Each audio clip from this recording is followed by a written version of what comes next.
Hello guys, मैं हूं अंजलि, आपके अपने चैनल कॉमर्स विद अंजलि में हाजिर हूं फिर एक नए वीडियो के साथ। तो चलिए शुरू करते हैं। तो आज हम हमारे इस वीडियो में बात करने वाले हैं हमारे अकाउंट्स के 7 चैप्टर बिल ऑफ एक्सचेंज के बारे में। ठीक है, इसका ये पार्ट 2 है। ऑलरेडी हम पार्ट 1 में थियरी कर चुके हैं, जिसमें हमने मीनिंग, डेफिनेशन, फीचर हमने ऑलरेडी कंप्लीट किया है। तो आप जाके फटफट देख लीजिए और फिर पार्ट 2 पे आ जाइए। ठीक है, तो आज हमारा सबसे पहले है कि content of format of bill of exchange. जो बिल ऑफ एक्सचेंज का फॉर्मेट है, बिल ऑफ एक्सचेंज का जो पेपर होता है, जो फॉर्मेट है, उसके अंदर क्या क्या कंटेंट आते हैं, हम लोग क्या क्या लिखते हैं। जिसमें सबसे पहला हमारा क्या आता है, डेट। सबसे इंपॉर्टेंट चीज क्या होती है, हमारा डेट। ठीक है, क्योंकि डेट इसलिए इंपॉर्टेंट क्योंकि हम लोग को क्या हो रहा है, हमारा जो भी ट्रांजेक्शन हो रहा है, जो भी क्या हो रहा है, हमारा ट्रांजेक्शन हो रहा है, वो क्या हो रहा है, क्रेडिट बेसिस पे हो रहा है। ठीक है, अब क्रेडिट बेसिस पे हो रहा है मतलब हमको फ्यूचर में पे करना है। क्या करना है, हम लोग को फ्यूचर में पे करना है। तो पर्टिकुलर 2 महीने, 3 महीने, 60 डेज, 90 डेज बाद, तो हम लोग क्या करना है, डेट मेंशन करना बहुत ही ज्यादा इंपॉर्टेंट है। ठीक है, अगर डेट नहीं तो फिर वो पे कब करेगा, फिर तो मतलब ऐसा इल्लुल बना के चला जाएगा। समझ रहे हो। फिर टर्म, टर्म देखो ये डेट हुआ कि इस डेट को, टर्म मतलब कितने टाइम का गैपिंग। समझ में आ रहा है, टर्म मतलब कितने टाइम का गैपिंग। कोई मंथ होगा स्पेसिफाइड, मतलब इतना मंथ होना चाहिए। ये बोलेगा कि मैं महीने बाद आपको पे कर दूंगा। अरे कितने महीने बाद, मैं आपको दिन बाद कब पे कर दूंगा, कितने दिन बाद। समझ में आ रहा है। तो डेज और मंथ दोनों क्या मेंशन करना जरूरी है कि पर्टिकुलर 2 मंथ्स आफ्टर या फिर 20 डेज आफ्टर, 60 डेज आफ्टर। समझ रहे हैं। तो ये क्या है, हमारा टर्म मेंशन होना बहुत जरूरी है। नेक्स्ट है हमारा अमाउंट। अब अमाउंट, अरे बिल ऑफ एक्सचेंज है, क्या ट्रांजेक्शन के ऊपर हुआ है, गुड्स वगैरह सेल करने के ऊपर हुआ है। जो भी ट्रांजेक्शन हुआ है उसमें क्या होगा, अमाउंट मेंशन होगा ही होगा। क्या होगा, अमाउंट हमारा मेंशन होगा। अब अमाउंट सपोज 50,000 है, जो भी अमाउंट होगा, जितने का भी ट्रांजेक्शन किया होगा, उतने का हम क्या करेंगे, उसमें मेंशन करेंगे, किसमें, हमारे format of bill of exchange में। ठीक है, नेक्स्ट हमारा होता है स्टैम्प। स्टैम्प सबसे जरूरी होता है। क्या होता है, मोस्ट इंपॉर्टेंट। स्टैम्प के बिना वो बिल ऑफ एक्सचेंज की वैल्यू नहीं है। अब स्टैम्प जो है हमारा, वो इंडियन स्टैम्प एक्ट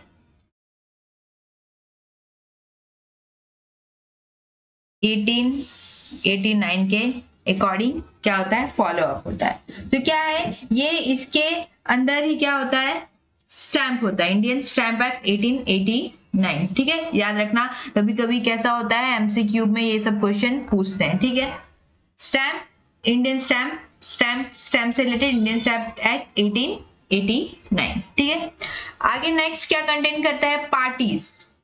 अब पार्टी, अरे ट्रांजेक्शन हो रहा है तो पार्टी होगी, बायर होगा, सेलर होगा। इसी को हम क्या बोलते हैं, ड्रॉवर। अगर मतलब बिल ऑफ एक्सचेंज की बात कर रहे हैं, मैंने बताया था उसमें कौन कौन होता है, ड्रॉवर होता है, ड्रॉई होता है, पेई होता है। समझ में आ रहा है। तो ये जो हमारा ड्रॉवर है वो क्या कर रहा है, बनाता है बिल ऑफ एक्सचेंज, और ड्रॉई क्या करता है, एक्सेप्ट करता है।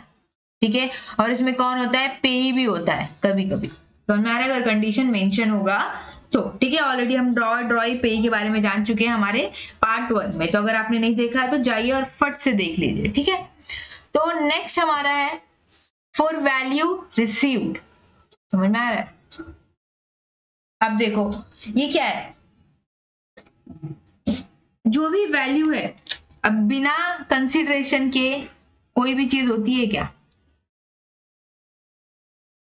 मतलब सामने वाले को कुछ मिला है, कंसिडरेशन मतलब आपको बदले में कुछ कंसीड हुआ, कुछ मिला। समझ में आ रहा है, कुछ मिला है तभी तो आप क्या कर रहे हो, बिल ऑफ एक्सचेंज बना रहे हो, भी किसके बदले, पैसे लेने के बदले। समझ में आ रहा है।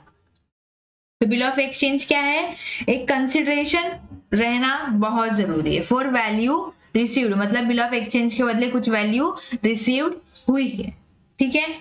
नेक्स्ट हमारा एक्सेप्टेंस, एक्सेप्टेंस भी बहुत ज्यादा जरूरी है। अब सपोज मैंने बिल ऑफ एक्सचेंज का ड्रॉ तो कर दिया, जब तक ड्रॉ ही एक्सेप्ट नहीं करेगा वो बिल ऑफ एक्सचेंज कहलाएगा ही नहीं, समझ में आ रहा है। तो ड्रॉ का एक्सेप्टेंस क्या है, इंपॉर्टेंट है। इसमें यही 7 चीजें आती हैं, ठीक है, ये 7 चीजें होती हैं। पहला हमारा होता है डेट, इंपॉर्टेंट, टर्म कितना मंथ कितना डेज, समझ में आ रहा है। फिर अमाउंट, ये डेट मतलब जिस दिन हमारा बिल ऑफ एक्सचेंज क्या हुआ, बना हुआ, जो मतलब बिल बनाया मैंने बिल ऑफ एक्सचेंज वो किस डेट को बना, टर्म कितने महीने बाद कितने डेज बाद, समझ में आ रहा है। अमाउंट मेंशन रहेगा, स्टैम्प इंडियन स्टैम्प एक्ट के अकॉर्डिंग रहेगा। फिर पार्टीज कौन सी है, ड्रॉवर है, ड्रॉई है या पेई है, समझ में आ रहा है। ड्रॉवर जो बनाता है, ड्रॉई जो एक्सेप्ट करता है, और पे कभी कभी क्या होता है, ड्रॉवर बोलता है तुम एक काम करो, मुझे मत पे करो, एक काम करो डायरेक्ट क्या करो, पे ही को पे कर दो, थर्ड पर्सन को पे कर दो, मुझे पे, मेरा उससे उधार बाकी है, तो एक काम करो तुम क्या करो, ड्रॉई पे ही को पे कर दो, समझ में आ रहा है। तो ये फॉर वैल्यू रिसीव्ड, कोई भी कंसिडरेशन के बदले ही क्या होता है, बिल ऑफ एक्सचेंज बनता है, और एक्सेप्टेंस भी बहुत ज्यादा जरूरी है, ठीक है। नेक्स्ट ये हमारा फॉर्मेट है, किसका, बिल ऑफ एक्सचेंज का फॉर्मेट है, समझ में आ रहा है। बिल ऑफ एक्सचेंज का हमारा क्या है, ये फॉर्मेट है। अभी देखो सबसे पहले यहाँ पे क्या आएगा, स्टैंप आएगा, ठीक है। फिर यहाँ हमारा आता है, अब देखो इसका ये फॉर्मेट ही इसी तरीके से लिखना होता है, ये मेरा स्टैंप, ओके। फिर ये अमाउंट इन फिगर, मतलब यहाँ पे सपोज अगर 40,000 है तो 40,000 अमाउंट रहेगा, ठीक है। फिगर मतलब नंबर में लिखना है अपने को। फिर यहाँ पे देखो ड्रॉवर का नाम कि A%, उसका यहाँ पे क्या आएगा, एड्रेस आएगा, और डेट ऑफ बिल, जिस दिन बिल क्या बना है उस दिन का डेट आएगा, ठीक है। फिर यहाँ पे आफ्टर डेट, यहाँ पे पीरियड ऑफ बिल, मतलब जितने टर्म अपन लिखे ना, ठीक है, यहाँ पे वो टर्म आएगा, ठीक है। हमारा स्टैंप आ गया, सबसे पहला था हमारा डेट, डेट ऑफ बिल आ गया। फिर स्टैंप आ गया, पार्टीज में ये पहला नाम ड्रॉवर का हो गया, ठीक है, यहाँ पे ड्रॉवर है, ठीक है।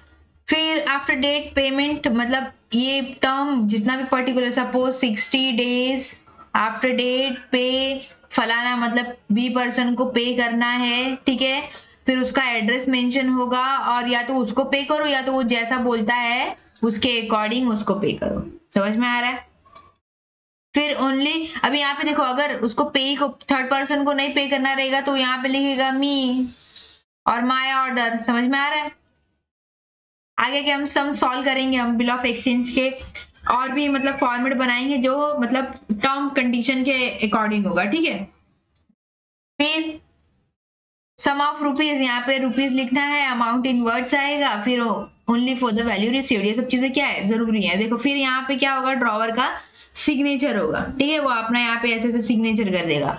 फिर यहाँ पे ड्रॉई का नाम होगा और ड्रॉई का एड्रेस होगा, समझ में आ रहा है।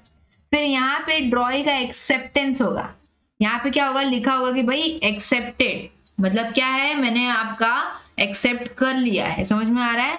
फिर यहाँ पे ड्रॉवर का नाम होगा, जो भी ड्रॉवर ड्रॉई रहेगा उसका नाम यहाँ होगा, ठीक है, जो भी नाम होगा, और ड्रॉई। फिर date of bill of accepted, कितने डेट को क्या किया है, बिल एक्सेप्ट किया है, समझ में आ रहा है। अब हम लोग एक सम के अकॉर्डिंग भी जान लेंगे, आगे एक सम करेंगे, उससे पहले हम लोग जान लेते हैं कि एक्सेप्टेंस, जो ये हमारा एक्सेप्ट हुआ, कभी कभी क्या होगा कि वो कंडीशन कर देगा कुछ कि भाई मैं अभी नहीं पे कर सकता, समझ में आ रहा है, मैं कुछ टाइम बाद और पे कर दूंगा, या तो फिर मैं हाफ अमाउंट अभी दे देता हूँ, हाफ बाद में दूंगा, या तो फिर आप एक काम करो इस प्लेस पे आ जाओ, समझ में आ रहा है, या फिर और भी कोई कंडीशन अप्लाई कर सकता है, समझ में आ रहा है। तो अब जब ऐसा केस होगा तो क्या क्या होता है, तो पहले देख लेते हैं हम लोग एक्सेप्टेंस के हमारे क्या क्या टाइप है, समझ में आ रहा है। तो टाइप्स ऑफ एक्सेप्टेंस, जो ड्रॉई होता है हमारा जब एक्सेप्ट करता है तो उसमें कौन कौन से टाइप्स होते हैं, वो क्या क्या कंडीशन रख सकता है, समझ में आ रहा है।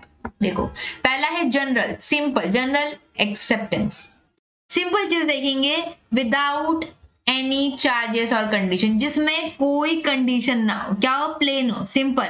ड्रॉवर ने बनाया, ड्रॉई ने एक्सेप्ट कर लिया कि भाई मैं तुमको इतना तारीख को पे कर दूंगा, सिंपल सिंपल। चलो नेक्स्ट, क्वालिफाइड, क्वालिफाइड एक्सेप्टेंस मतलब कुछ ना कुछ उसमें क्वालिफाइड है, मतलब कुछ ना कुछ उसमें क्या है, रीजन या कंडीशन जरूर है। देखो, विथ सर्टन क्वालिफिकेशन, कोई ना कोई मतलब एक्सेप्टेंस के अलावा उसमें और कोई कंडीशन जरूर जुड़ी हुई है। समझ में आ रहा है?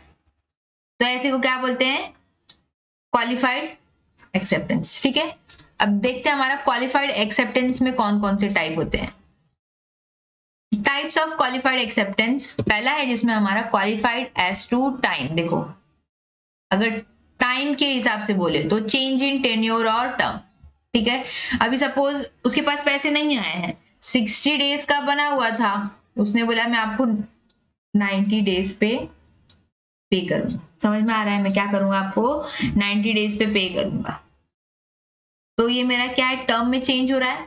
ठीक है, 30 डेज बाद में पे करने वाली हूं, तो ये क्या है मेरा qualified as to time. Next है हमारा एज टू प्लेस। प्लेस में चेंज होगा, एट अ पर्टिकुलर प्लेस। क्या होने वाला है, पेबल वो उसी जगह पे करने वाला है एक पर्टिकुलर प्लेस के अकॉर्डिंग, तो ये मेरा क्या हो जाएगा, प्लेस वाला क्वालिफाइड। ठीक है, नेक्स्ट है मेरा अमाउंट में। अगर अमाउंट है मतलब suppose part of the amount, मैं कुछ ही अमाउंट पे करने वाली हूँ, समझ रहे हो, तो ये मेरा क्या हो जाएगा, अमाउंट वाला। सिंपल। देखो, प्लेस में चेंज, टर्म और टेन्योर में चेंज। ठीक है, नेक्स्ट है हमारा क्वालिफाइड एज टू पार्टीज। समझ में आ रहा है? अभी सपोज ड्रॉवर ने क्या किया, बोला कि एक काम करो ना, ड्रॉई को बोला कि तुम मुझे 50,000 क्या करने वाले हो, पे करने वाले हो, बराबर। एक काम करो, मेरे को क्या पे करना है, पे को। समझ में आ रहा है? इसका नाम रख देते हैं ए, इसका नाम रख देते हैं बी, इसका नाम रख देते हैं सी। ठीक है, सिंपल सिंपल सिंपल। तो 50 के ड्रॉई पे करेगा ड्रॉवर को, तो ड्रॉवर बोलता है कि काम करो ना, मुझे पे करना है किसको, सी को, बराबर 50 के। तो तुम एक काम करो ना ड्रॉई, मुझे पे मत करो, काम करो पे ही को कर दो। समझ में आ रहा है? जो मेरा उधारी है तुम वो चुका दो, सिंपल हो जाएगा। समझ में आ रहा है? अब ये ड्रॉई पे करेगा इसको, फिर ड्रॉवर पे करेगा इसको, इससे अच्छा ड्रॉई पे कर दे पे ही को। समझ में आ रहा है? पर्सन सी को। तो क्या होगा, ड्रॉई कभी कभी क्या होता है, रेडी नहीं होता, not ready to pay the amount of bill to the payee named in the bill. समझ में आ रहा है? तो ये क्या हो जाएगा, एक्सेप्टेंस एज टू पार्टीज। समझ में आ रहा है? क्वालिफाइड मतलब कंडीशन है, क्वालिफाइड का सिंपल मीनिंग कंडीशन होता है, तो कंडीशन है किसके लिए, एज टू पार्टीज के लिए। समझ में आ रहा है कि मतलब वो जिस पर्टिकुलर पार्टी का नाम लिखा हुआ है मैं उसको पे नहीं कर पाऊंगा। समझ में आ रहा है? सिंपल। नेक्स्ट है हमारा क्वालिफाइड एज टू कंडीशन। अब और भी कोई कंडीशन होगी, to certain condition being fulfilled. समझ में आ रहा है? बाय द ड्रॉवर, जो भी है मतलब जो भी कंडीशन ड्रॉई दे रहा है वो बिल एक्सेप्ट कर रहा है और कुछ कंडीशन रख रहा है, और ड्रॉवर क्या कर रहा है, उसको पता है कि मतलब मेरे को वो कंडीशन फुलफिल करना है, तो वो भी कंडीशन। समझ में आ रहा है? इसके अलावा भी और भी कंडीशन हो सकते हैं। ठीक है, तो आओ एक सम देखते हैं छोटा सा, जो हमारा जनरल एक्सेप्टेंस का, इसमें कोई भी कंडीशन नहीं है, जनरल एक्सेप्टेंस का। ठीक है, हमने दो चीजें जानी, कौन कौन सी पता है ना, जनरल एक्सेप्टेंस और क्वालिफाइड। क्वालिफाइड में भी अलग अलग टाइप्स थे, और ये सिंपल वाला है हमारा जनरल एक्सेप्टेंस का। ठीक है, हमको क्या करना है, prepare a format of a bill of exchange. हम लोग को सिंपल फॉर्मेट बनाना है। समझ में आ रहा है? तो पहला हमारा क्या है, ड्रॉवर मिस्टर प्रकाश राव 648, ये इसका एड्रेस है इतना। समझ में आ रहा है? तो हम लोग को ड्रॉवर का नाम मिल गया, ठीक है, नेम, और इसका ये हो गया एड्रेस। ठीक है, नेक्स्ट है हमारा ड्रॉई। ड्रॉई का नाम है मिस्टर राहुल देव, और ये उसका एड्रेस हो गया। ठीक है, फिर अमाउंट है हमारा 44,500। नेक्स्ट टेन्योर और टर्म कितना है हमारा, 3 मंथ का। ओके, फिर डेट ऑफ बिल है हमारा 3 जून 2019। हाँ, डेट ऑफ एक्सेप्टेंस, देखो मैंने बोला था दोनों डेट मेंशन नहीं की, ये डेट ऑफ बिल यानी हमारा ये फॉर्मेट के आगे इस साइड आने वाला था, और ये डेट ऑफ एक्सेप्टेंस यहाँ आने वाला था। ठीक है, ये एक्सेप्ट इतने तारीख को किया, 7 जून को, और 3 जून को क्या किया, बिल बनाया। ठीक है, नेक्स्ट देखते हैं हम, हमारा बिल ऑफ एक्सचेंज का फॉर्मेट क्या होता है। एक आप लोग, जिसमें आपको ये बॉक्स बनाना है, ठीक है। सबसे पहले आप सिंपल खाली स्टैम्प लिख दो, समझ में आ रहा है? आप क्या करोगे, सिर्फ और सिर्फ स्टैम्प लिख दोगे। नेक्स्ट हमारा उसका क्या दिया हुआ था, नाम दिया हुआ था, ये ड्रॉवर का नाम है। कौन है ये? ड्रॉवर का नाम है, ठीक है। ये ड्रॉवर का एड्रेस है, और ये क्या है हमारा, डेट ऑफ बिल, समझ में आ रहा है, जिस दिन बिल बना। फिर नेक्स्ट हमारा अमाउंट का बात करेंगे हम लोग। क्या अमाउंट इन फिगर यहाँ लिखना है अपने को, तो हम लोग क्या लिखेंगे, ₹45,500। सिंपल यही फॉर्मेट आपको बनाना है, समझ में आ रहा है। फिर हम टर्म्स और कंडीशन के बारे में लिखेंगे, तो इसमें कोई कंडीशन नहीं है, तो सिंपल देखो, सिंपल रखना है अपने को सिर्फ डेट याद रखना है। 3 मंथ बोला, 3 मंथ यहाँ लिख देंगे। ये देखो, जो जिसपे मैं ऊपर करूंगी वो हमारा हमेशा सेम रहेगा। आफ्टर डेट पे to me or my order, समझ में आ रहा है। अब यहाँ पे पे टू मी की जगह अगर पेई का नाम होगा तो पेई का नाम आ जाएगा, ठीक है। और हिज और हर ऑर्डर, समझ में आ रहा है। अगर लड़की है तो हर लगा देंगे और लड़का है तो हिज लगा देंगे, ठीक है। यहाँ पे क्या है, ड्रॉवर खुद के लिए ही मांग रहा है, मतलब me or my order. The sum of rupees, ये भी क्या होने वाला है, सेम रहने वाला है, समझ में आ रहा है। सम ऑफ रुपीज और 44,000, समझ में आ रहा है, 500, ये क्या है, अमाउंट चेंज होगा, ठीक है। फिर ओनली भी सेम रहने वाला है फॉर द वैल्यू रिसीव, ये क्या है, सेम रहने वाला है। सिर्फ हमारा ये डेट चेंज होगा और हमारा क्या होगा, अमाउंट चेंज होगा। और मी और माय ऑर्डर की जगह अगर पेई मेंशन हुआ तो पेई का नाम रहेगा, समझ में आ रहा है, और ही सारा ऑर्डर लिखा होगा, ठीक है। नेक्स्ट है हमारा प्रकाश राव का, यहाँ पे क्या होगा, सिग्नेचर होगा। जो भी प्रकाश राव का साइन रहेगा वो अपना साइन कर देगा। फिर नेक्स्ट यहाँ पे क्या लिखा होगा, ड्रॉई का नाम, समझ में आ रहा है। अभी ये बना रहा है, एक लेटर में हम लोग लिखते हैं ना, टू, किसको लेटर लिखा, तो ये किसके लिए बना रहा है, ड्रॉई के लिए बना रहा है, तो ड्रॉई का ये नाम हो गया और ये ड्रॉई का एड्रेस हो गया, ठीक है। नेक्स्ट है हमारा एक्सेप्टेड। अब देखो, ड्रॉई के पास ये गया तो ड्रॉई यहाँ पे क्या करेगा, एक्सेप्ट करेगा, और यहाँ पे क्या करेगा, राहुल देव जो हमारा ड्रॉई है वो क्या करेगा, अपना साइन करेगा, और डेट जिस दिन रिसीव करेगा वो डेट क्या करेगा, मेंशन करेगा, ठीक है। तो ये हमारा सम है। ऐसे ही हम लोग को सिंपल बिल ऑफ एक्सचेंज का फॉर्मेट बनाना है, जो आपको कम से कम 5 मार्क्स के लिए आपके एग्जाम में आ जाता है। तो ये ऑब्जेक्टिव में आता है कभी कभी, ठीक है। तो आज के लिए बस इतना ही। तब तक के लिए do like, share and comment. If you enjoy the content of this video, click the subscribe button so you can receive more content like this. और हाँ भाई, सब्सक्राइब करना ना भूले, जल्दी से जाइए और सब्सक्राइब कीजिए, और लाइक, शेयर और कमेंट तो भर भर के कीजिए।